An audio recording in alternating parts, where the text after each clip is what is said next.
on a gorgeous day like today when I go to... So there you have it. The video that you thought you were going to see has been banned. Who banned it, Giles? I banned it. Why? Well, if I'd put that out, it might have upset a few people. So it's probably better to just move on. You've come here to see a video, so shall we start again? Hello there, welcome to the much copied Airgun Show. I gotta be honest, if I inserted a cucumber into a marsupial as part of my introduction, someone out there would probably copy me. Either way, we need to get on and fill this void that is this video chasm that I now have. And I've got an idea. I'm getting an idea. No, false alarm. No, yeah, no, yeah, no, wait, no, yeah, no, no. Yes! There are new laws out there and I've got to cover them in this part of the video.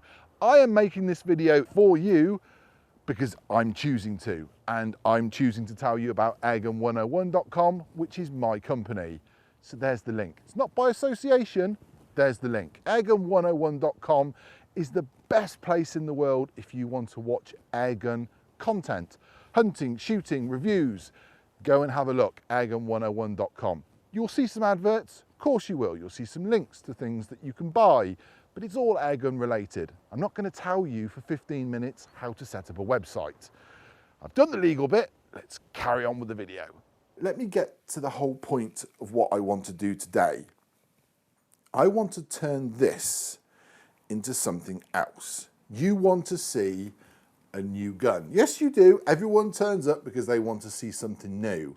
And because this platform can be taken apart, I thought I would make my own custom, Giles only, bespoke FX airgun. That's awesome! You may have noticed in the past few months that there's been this COVID thing floating around. And that has caused an awful lot of delays on deliveries, launches, things getting around the planet. So I was actually quite pleasantly surprised when this Dreamline turned up. And there's a reason why I'm more surprised and more excited than what you can actually see here. Now, let me just tell you about this. This is the Dreamline Tactical Compact. This is the sub 12 UK version 177. And it absolutely shoots lights out. I've had so much fun with this, and I'll run some footage in now showing you the accuracy with the rifle. But this is available in the UK now, and it's incredible. And the reason I like it so much is because I've finally got a 35 centimeters barrel and a 170cc air cylinder, because there is something that I've always wanted to do, which is what we're going to do in a minute. But let me tell you, if you do buy one of these, you can also get the folding stock part with it.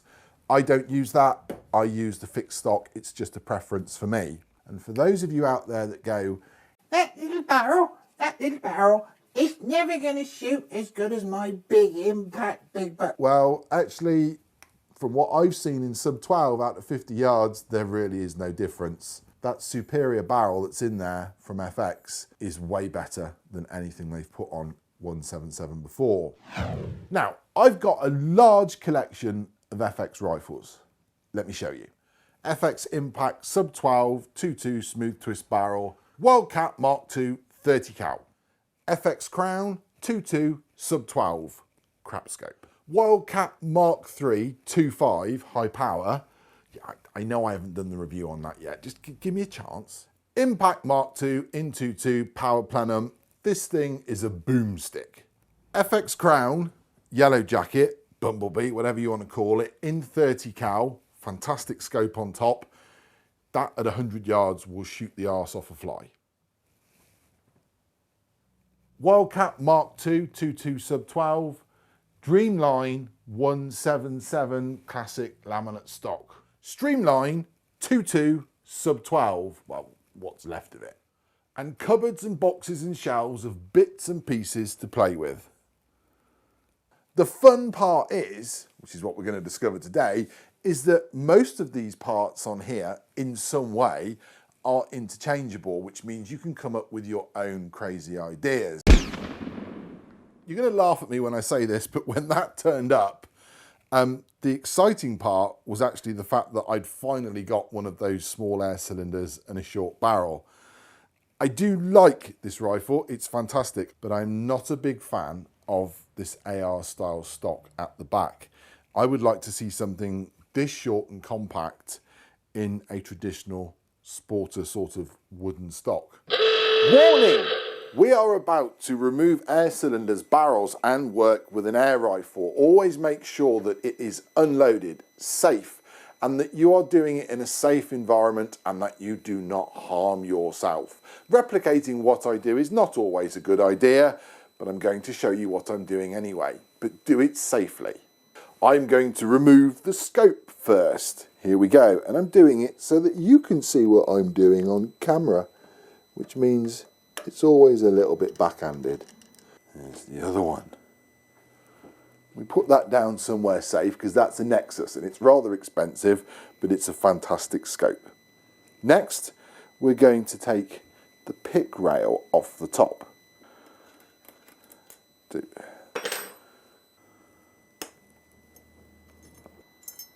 we go. And that then gives us quick and easy access to the Allen keys on the top that hold the barrel in place. Just enough to slide the barrel out. There we go. Then we're going to simply unscrew this. Now this has got a valve in it, which means that you can just take it off. Always let the air finish hissing first. And there we go. Now that is the 170cc cylinder. Now that bit is exciting to me, as is that barrel there, which is 35 centimeters long. So if I take that off the end, look, see, look at those, look, fantastic bits to put on another gun. Now with this crown, always make sure it's resting on a good gun stand, but with this crown it's got the 4 screws either side. So to take the barrel off, you don't actually need to take the scope off, you see. You just go ahead and undo those, and then you can just slide that barrel out like that. Look, there you go. You can simply unscrew the bottle on the front. Here we go, like that, look. So here's the moment of truth. Now, I want this to go on there, but I do fear that that stock is going to get in the way, and it does, which is a real shame. So that's not going on there. Don't panic, because I have the smaller bottle. So let's see if that goes on there. Yes, it does. Look at that.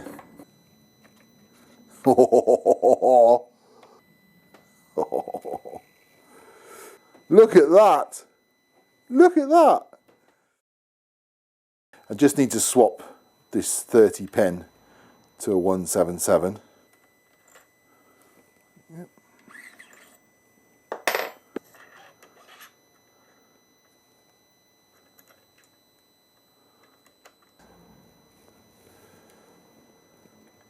Cool.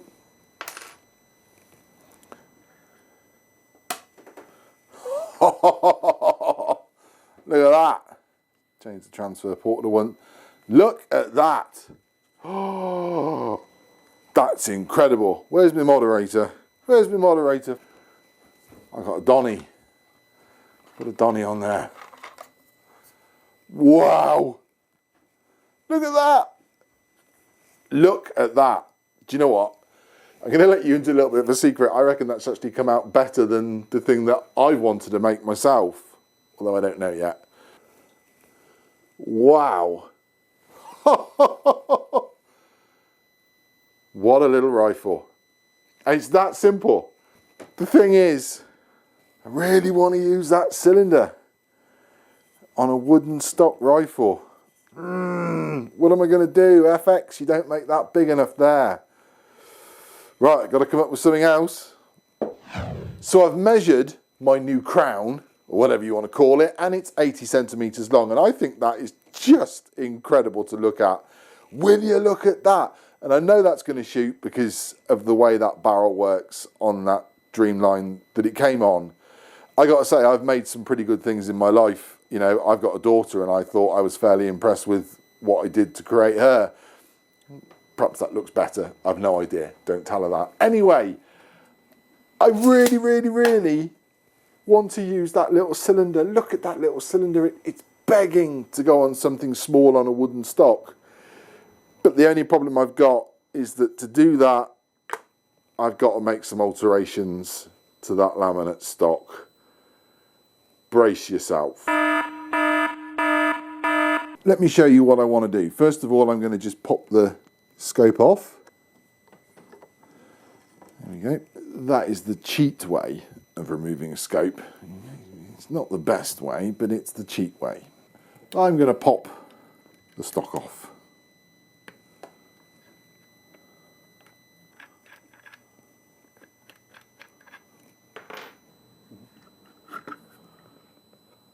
There we go.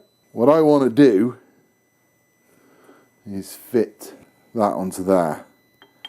But it isn't going to go, so I need the regulator attachment off the original gun. Right, I need this regulator adapter here, which kind of offsets everything to go on the block.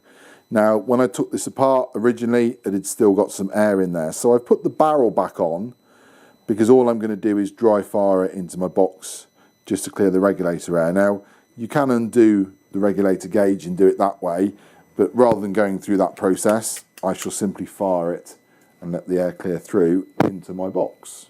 There you go. And the air leaves the system. So what I want off now is that offset. So I'm just going to pop the barrel back off again. There we go. I'm going to take the bipod off. Pops off. So with the bipod off, because this has to rotate, I've got to take the guard off the bottom, which means I have to take the grip handle off as well. Allen screw up inside there. The camera is never going to see this bit. There we go, that's it. And then there's a screw at the back there and two in the top. Two smaller one at the back. I think it's this one. And then that comes off just like that. Which means that that part will then freely rotate. And because there's no air pressure in there, you can just go ahead and undo it. Look, there we go. Yep, that's it. And off it comes. And there is a little O-ring in the back there, like a little washer right at the back, which you just want to make sure is still in there, and that is. So that's that bit separated from that bit. So we're ready to go on that bit. Now this is already set to 177, so I haven't got to change the pin. It's only one screw anyway. But I have got to get the air out of this cylinder. And the only way on this one to do that is to actually go ahead and undo that regulator gauge. Going to put these on now. Now everything else that I've done so far, really, I'm quite happy with doing that on a day-to-day basis, as are most people. But I am just going to undo that. Just always be safe. So there we go. And I would suggest just let that bleed out of its own accord rather than just trying to whip it away, because there is some air pressure behind it. I'm pretty happy that that's discharged now. And if you're doing that with a full cylinder, there it is, you can hear it breathing still a little bit. But if you're doing that with a full cylinder, there is going to be a little bit more pressure behind there. So just patience and time when you're doing this bit, patience and time. Now, I'm pretty sure that that's empty now, so I can just go ahead and unscrew the cylinder like that. Now you could take the barrel off first if you wanted to. There we are.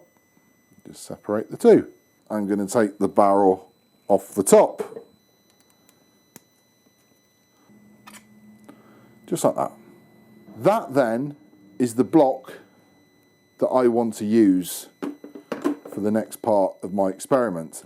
And I'm going to use this block rather than the other block because it's already sort of set with the safety switch and everything on it for sitting inside a wooden stock. You can change these over, absolutely. I'm just doing it for ease of time. So I'm going to fit offset regulator onto the block. Now they've all got lots of like little lube from the factory still on it and still around it. So I'm not going to add to it because I think it's probably sufficient. So I'm just simply going to screw that onto there, like that.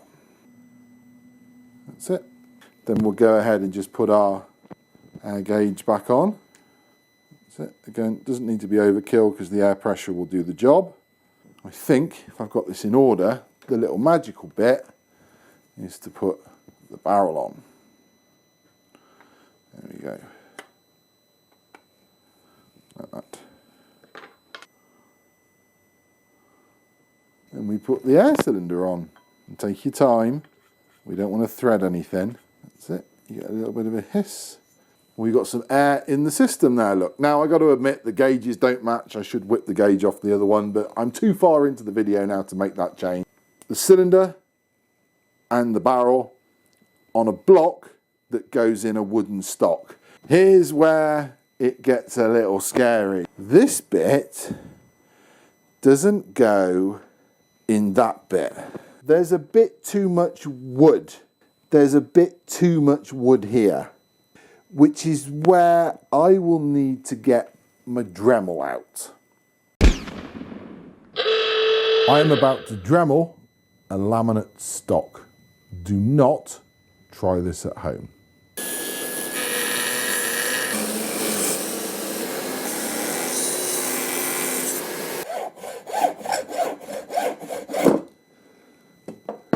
Probably not the best way to do it in the world.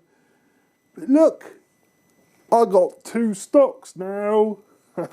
After an hour of sort of sanding and messing around and using the wrong settings and doing the wrong things and then getting it right, we're now in the position where when this goes in, it sits as it should do. I will grant you that a couple of my cuts just there are not the best measured in the world, but I gave it a go.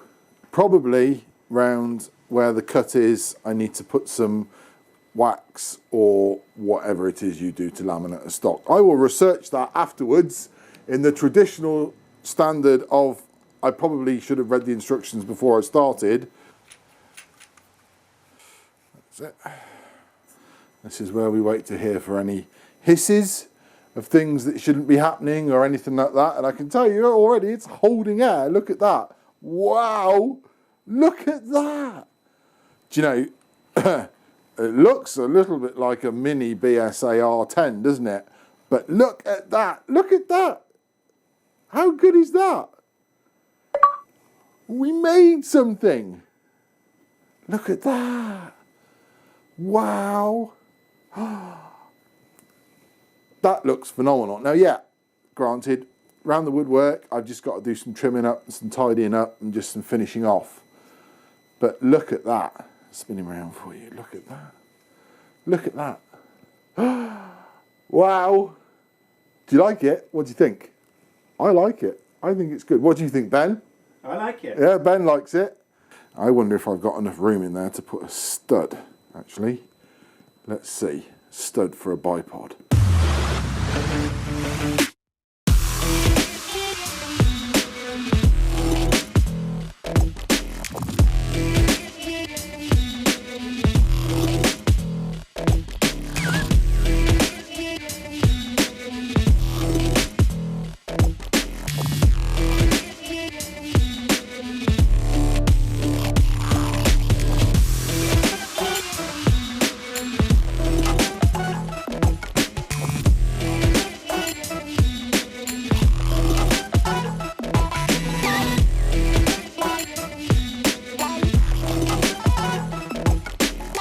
Ta-da! It's been a long day for me and for Ben behind the camera, but look what we've got. Look at that. I've put the Coldwell bipod on there, the stud version. Nice, secure fitting on the front. We've got the gun, which is from there to there, 78 centimeters long.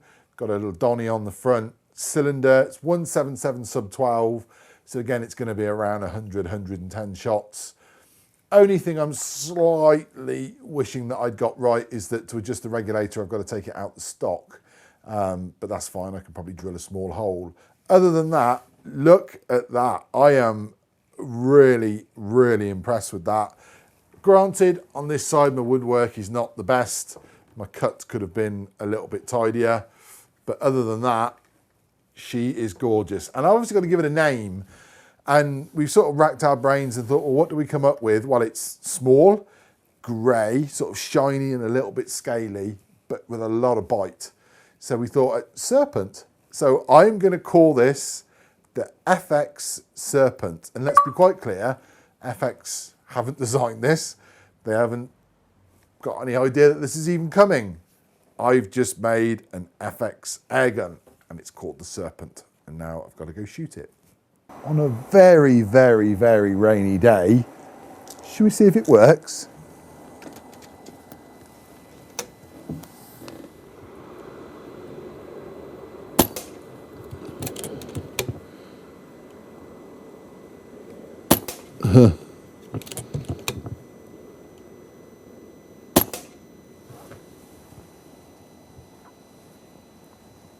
It all appears to go through the same hole at around 20 yards so far. Because I've used a slightly different block, I do need to tweak the hammer spring and the regulator, I think, just to optimise the power. But I can tell you that those are 5-shot groups. I'm rather happy with that. If you've enjoyed it, please press the like button and of course subscribe and ring that bell so that we notify you when you're going to get a new video. That's it. I've thoroughly enjoyed myself. I've designed a new rifle. Off you go. Toodaloo.